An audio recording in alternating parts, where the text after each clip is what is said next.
रुको, हाँ तुम यहीं रुक जाओ, क्योंकि आज जो तुम सुनने जा रहे हो वह हर किसी के नसीब में नहीं होता। अगर ये वीडियो आपके पास आया है तो समझ लीजिए आपकी किस्मत बदलने वाली है। जी हाँ भक्तों, आज आप सुनने जा रहे हैं एक ऐसा दुर्लभ धन आकर्षण महामंत्र जिसे सुनते ही पांचों दिव्य शक्तियों का आशीर्वाद एक साथ आप पर बरसने लगेगा। समस्त खजानों के स्वामी महाराज कुबेर, सृष्टि के पालनहार श्री हरि विष्णु, धन की अधिष्ठात्री माता लक्ष्मी, कालों के काल महाकाल और विघ्नों को हरने वाले श्री गणेश। जरा सोचिए, जब इन पांचों देवों की कृपा एक साथ बरसे तो क्या आपकी किस्मत नहीं बदलेगी?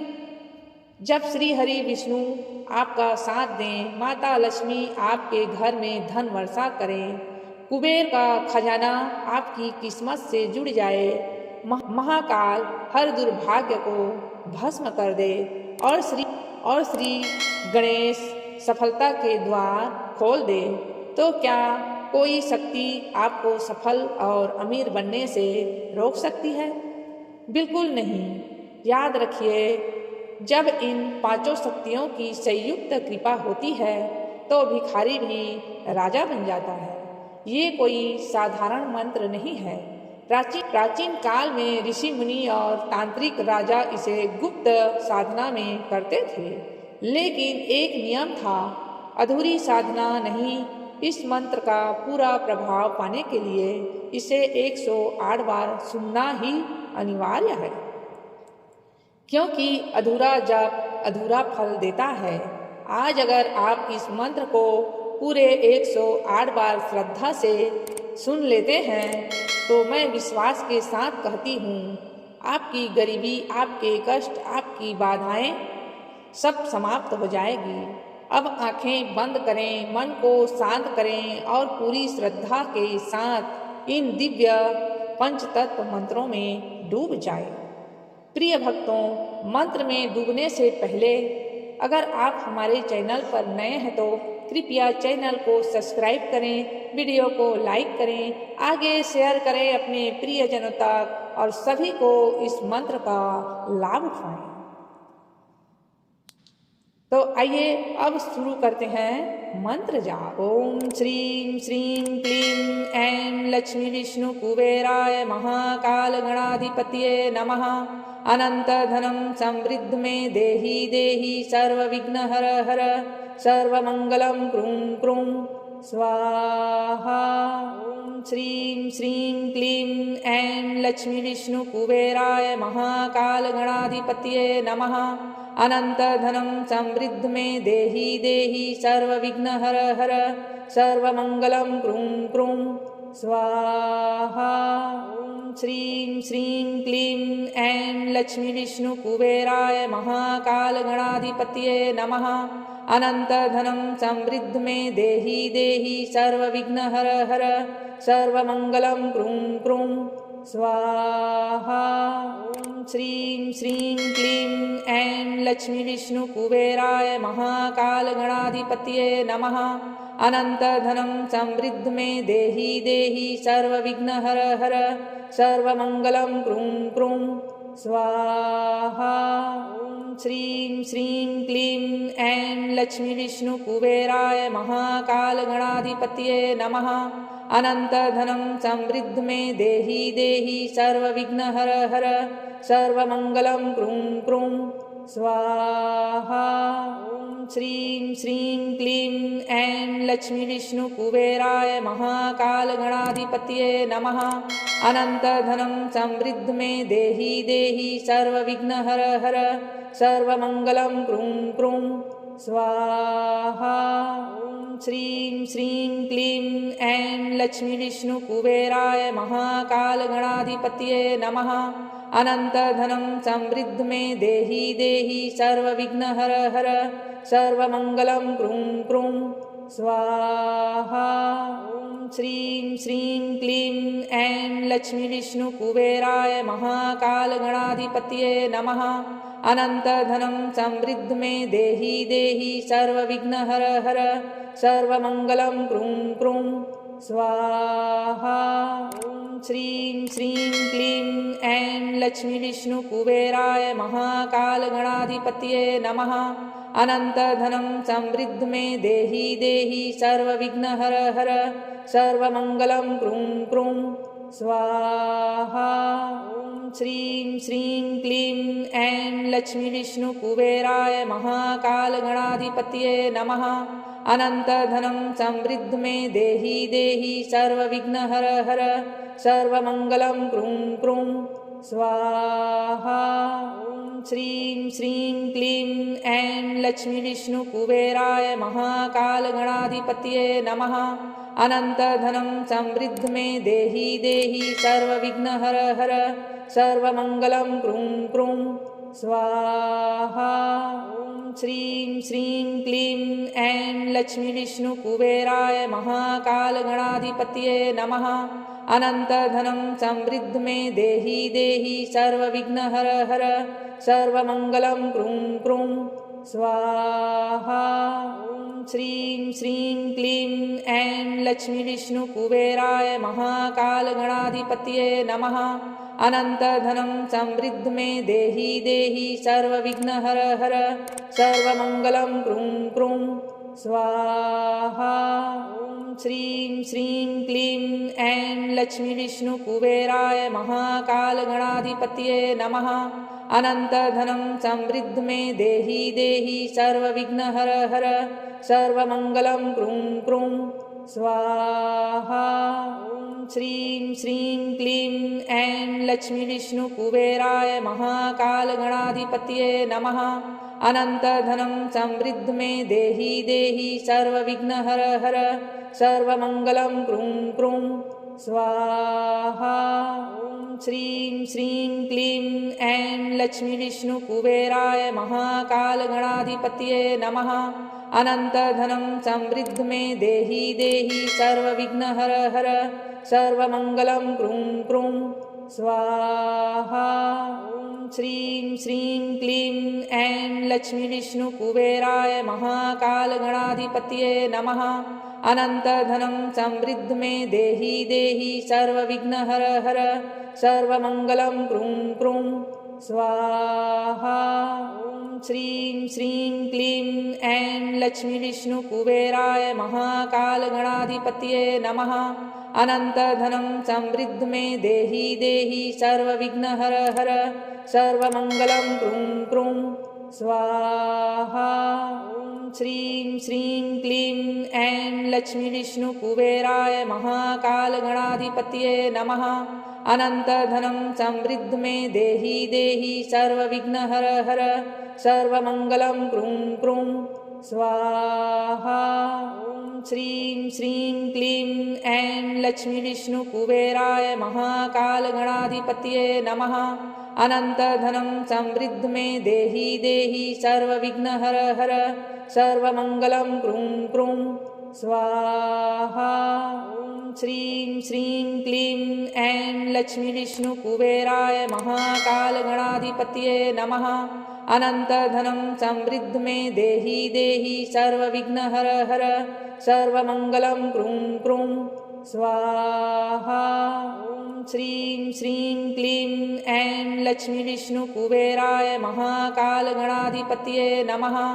अनन्तधनं समृद्धि मे देहि देहि सर्वविघ्नहर हर सर्वमङ्गलं क्रूं क्रूं स्वाहा।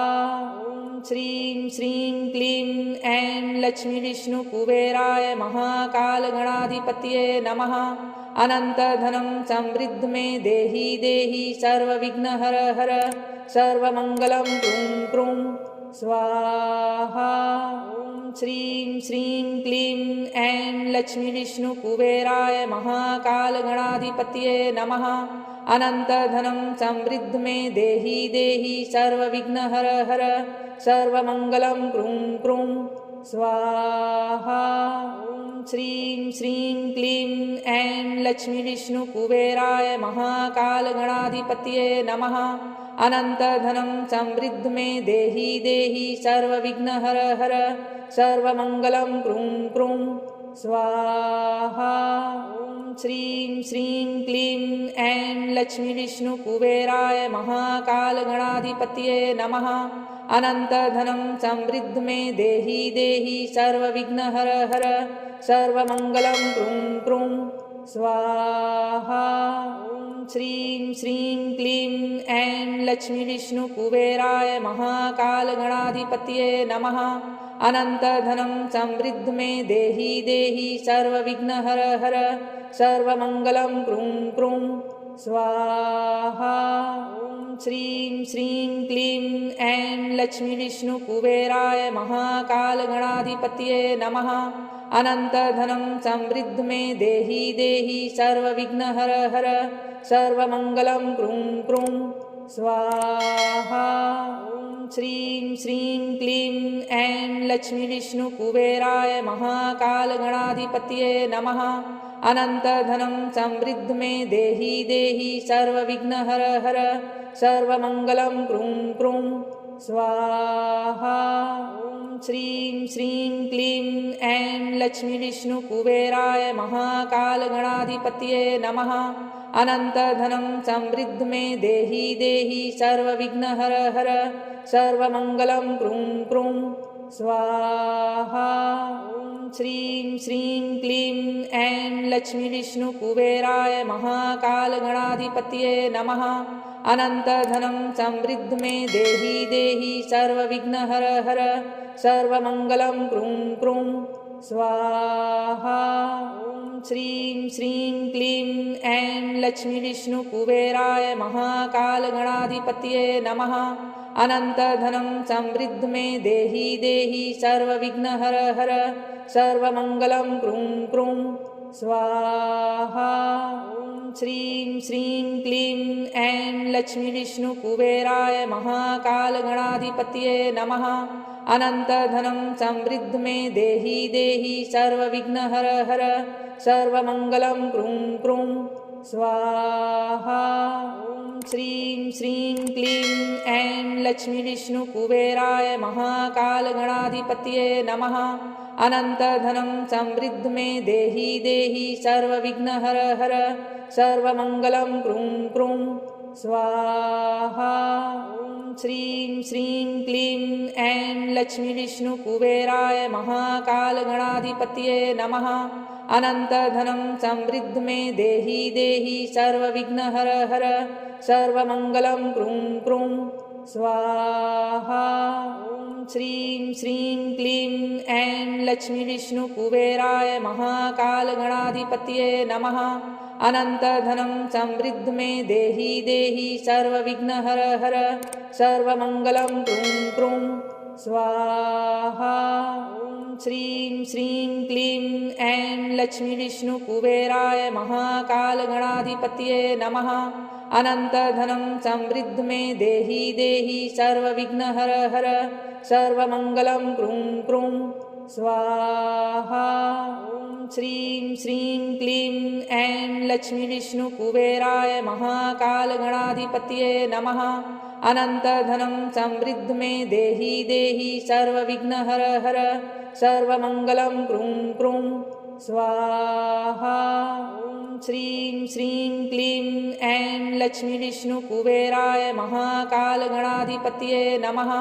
अनन्तधनं समृद्ध मे देहि देहि सर्वविघ्नहर हर सर्वमङ्गलं क्रूं क्रूं स्वाहा। ॐ श्रीं श्रीं क्लीं ऐं लक्ष्मीविष्णुकुबेराय महाकालगणाधिपतये नमः।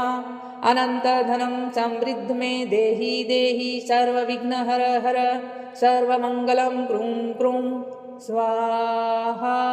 ॐ श्रीं श्रीं क्लीं ऐं लक्ष्मीविष्णुकुबेराय महाकालगणाधिपतये नमः।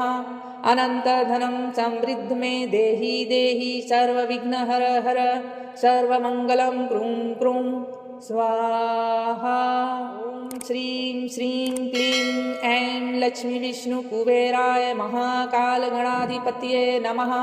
अनन्तधनं समृद्ध मे देहि देहि सर्वविघ्नहर हर सर्वमङ्गलं क्रूं क्रूं स्वाहा। ॐ श्रीं श्रीं क्लीं ऐं लक्ष्मीविष्णुकुबेराय महाकालगणाधिपतये नमः। अनन्तधनं समृद्ध मे देहि देहि सर्वविघ्नहर हर सर्वमङ्गलं क्रूं क्रूं स्वाहा। ॐ श्रीं श्रीं क्लीं ऐं लक्ष्मीविष्णुकुबेराय महाकालगणाधिपतये नमः। अनन्तधनं समृद्ध मे देहि देहि सर्वविघ्नहर हर सर्वमङ्गलं क्रूं क्रूं स्वाहा। ॐ श्रीं श्रीं क्लीं ऐं लक्ष्मीविष्णुकुबेराय महाकालगणाधिपतये नमः। अनन्तधनं समृद्ध मे देहि देहि सर्वविघ्नहर हर सर्वमङ्गलं क्रूं क्रूं स्वाहा। ॐ श्रीं श्रीं क्लीं ऐं लक्ष्मीविष्णुकुबेराय महाकालगणाधिपतये नमः। अनन्तधनं समृद्ध मे देहि देहि सर्वविघ्नहर हर सर्वमङ्गलं क्रूं क्रूं स्वाहा। ॐ श्रीं श्रीं क्लीं ऐं लक्ष्मीविष्णुकुबेराय महाकालगणाधिपतये नमः। अनन्तधनं समृद्ध मे देहि देहि सर्वविघ्नहर हर सर्वमङ्गलं क्रूं क्रूं स्वाहा। ॐ श्रीं श्रीं क्लीं ऐं लक्ष्मीविष्णुकुबेराय महाकालगणाधिपतये नमः। अनन्तधनं समृद्ध मे देहि देहि सर्वविघ्नहर हर सर्वमङ्गलं क्रूं क्रूं स्वाहा। ॐ श्रीं श्रीं क्लीं ऐं लक्ष्मीविष्णुकुबेराय महाकालगणाधिपतये नमः। अनन्तधनं समृद्ध मे देहि देहि सर्वविघ्नहर हर सर्वमङ्गलं क्रूं क्रूं स्वाहा। ॐ श्रीं श्रीं क्लीं ऐं लक्ष्मीविष्णुकुबेराय महाकालगणाधिपतये नमः। अनन्तधनं समृद्ध मे देहि देहि सर्वविघ्नहर हर सर्वमङ्गलं क्रूं क्रूं स्वाहा। ॐ श्रीं श्रीं क्लीं ऐं लक्ष्मीविष्णुकुबेराय महाकालगणाधिपतये नमः। अनन्तधनं समृद्ध मे देहि देहि सर्वविघ्नहर हर सर्वमङ्गलं क्रूं क्रूं स्वाहा। ॐ श्रीं श्रीं क्लीं ऐं लक्ष्मीविष्णुकुबेराय महाकालगणाधिपतये नमः। अनन्तधनं समृद्ध मे देहि देहि सर्वविघ्नहर हर सर्वमङ्गलं क्रूं क्रूं स्वाहा। ॐ श्रीं श्रीं क्लीं ऐं लक्ष्मीविष्णुकुबेराय महाकालगणाधिपतये नमः। अनन्तधनं समृद्ध मे देहि देहि सर्वविघ्नहर हर सर्वमङ्गलं क्रूं क्रूं स्वाहा। ॐ श्रीं श्रीं क्लीं ऐं लक्ष्मीविष्णुकुबेराय महाकालगणाधिपतये नमः। अनन्तधनं समृद्ध मे देहि देहि सर्वविघ्नहर हर सर्वमङ्गलं क्रूं क्रूं स्वाहा। ॐ श्रीं श्रीं क्लीं ऐं लक्ष्मीविष्णुकुबेराय महाकालगणाधिपतये नमः। अनन्तधनं समृद्ध मे देहि देहि सर्वविघ्नहर हर सर्वमङ्गलं क्रूं क्रूं स्वाहा। ॐ श्रीं श्रीं क्लीं ऐं लक्ष्मीविष्णुकुबेराय महाकालगणाधिपतये नमः। अनन्तधनं समृद्ध मे देहि देहि सर्वविघ्नहर हर सर्वमङ्गलं क्रूं क्रूं स्वाहा। ॐ श्रीं श्रीं क्लीं ऐं लक्ष्मीविष्णुकुबेराय महाकालगणाधिपतये नमः। अनन्तधनं समृद्ध मे देहि देहि सर्वविघ्नहर हर सर्वमङ्गलं क्रूं क्रूं स्वाहा। ॐ श्रीं श्रीं क्लीं ऐं लक्ष्मीविष्णुकुबेराय महाकालगणाधिपतये नमः। अनन्तधनं समृद्ध मे देहि देहि सर्वविघ्नहर हर सर्वमङ्गलं क्रूं क्रूं स्वाहा। ॐ श्रीं श्रीं क्लीं ऐं लक्ष्मीविष्णुकुबेराय महाकालगणाधिपतये नमः। अनन्तधनं समृद्ध मे देहि देहि सर्वविघ्नहर हर सर्वमङ्गलं क्रूं क्रूं स्वाहा। ॐ श्रीं श्रीं क्लीं ऐं लक्ष्मीविष्णुकुबेराय महाकालगणाधिपतये नमः। अनन्तधनं समृद्ध मे देहि देहि सर्वविघ्नहर हर सर्वमङ्गलं क्रूं क्रूं स्वाहा। ॐ श्रीं श्रीं क्लीं ऐं लक्ष्मीविष्णुकुबेराय महाकालगणाधिपतये नमः। अनन्तधनं समृद्ध मे देहि देहि सर्वविघ्नहर हर सर्वमङ्गलं क्रूं क्रूं स्वाहा। ॐ श्रीं श्रीं क्लीं ऐं लक्ष्मीविष्णुकुबेराय महाकालगणाधिपतये नमः। अनन्तधनं समृद्ध मे देहि देहि सर्वविघ्नहर हर सर्वमङ्गलं क्रूं क्रूं स्वाहा। ॐ श्रीं श्रीं क्लीं ऐं लक्ष्मीविष्णुकुबेराय महाकालगणाधिपतये नमः। अनन्तधनं समृद्ध मे देहि देहि सर्वविघ्नहर हर सर्वमङ्गलं क्रूं क्रूं स्वाहा। ॐ श्रीं श्रीं क्लीं ऐं लक्ष्मीविष्णुकुबेराय महाकालगणाधिपतये नमः। अनन्तधनं समृद्ध मे देहि देहि सर्वविघ्नहर हर सर्वमङ्गलं क्रूं क्रूं स्वाहा। ॐ श्रीं श्रीं क्लीं ऐं लक्ष्मीविष्णुकुबेराय महाकालगणाधिपतये नमः। अनन्तधनं समृद्ध मे देहि देहि सर्वविघ्नहर हर सर्वमङ्गलं क्रूं क्रूं स्वाहा। ॐ श्रीं श्रीं क्लीं ऐं लक्ष्मीविष्णुकुबेराय महाकालगणाधिपतये नमः। अनन्तधनं समृद्ध मे देहि देहि सर्वविघ्नहर हर सर्वमङ्गलं क्रूं क्रूं स्वाहा। ॐ श्रीं श्रीं क्लीं ऐं लक्ष्मीविष्णुकुबेराय महाकालगणाधिपतये नमः। अनन्तधनं समृद्ध मे देहि देहि सर्वविघ्नहर हर सर्वमङ्गलं क्रूं क्रूं स्वाहा।